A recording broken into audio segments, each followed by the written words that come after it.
Hi everyone, my name is Rita and this is a quick guide on the basics of the fee-paying student visa. This is for international students who want to study full-time in New Zealand. Before we get started, please be sure to subscribe for more updates and like the video if you find it helpful. Requirements. For your application, you will need an offer of place from an approved education provider. This should have all the relevant details such as the name of the course, its duration, and whether you're studying full-time. You will also need to prove that you have enough funds to cover your tuition fees, or a receipt confirming you've already paid. If you're studying for more than 1 year, you'll also need to show how you'll finance subsequent tuition fees. And don't forget about living costs.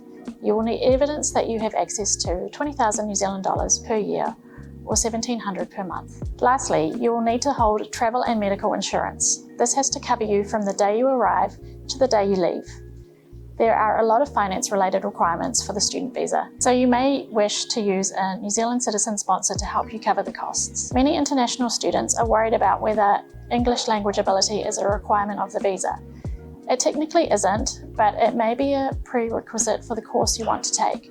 So you should always check the specific requirements of your intended program. The length of your student visa will depend on the length of the course that you're studying, up to a maximum of 4 years. If you take a 1-year course, you would receive a 1-year visa. It also means that if your course takes longer than 4 years, you may need to apply for multiple fee-paying student visas. On a fee-paying student visa, you are able to work part-time.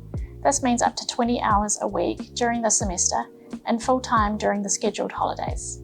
Always make sure to check your visa conditions carefully once your visa has been granted. Another great benefit to the fee-paying student visa is that upon graduating, you may be eligible for a post-study work visa. This is essentially an open work visa, which allows you to work in New Zealand after your studies. The length of that visa will depend on which qualification you completed. And for some of the qualifications that aren't at degree level, you would only be able to work within the same industry as your qualification.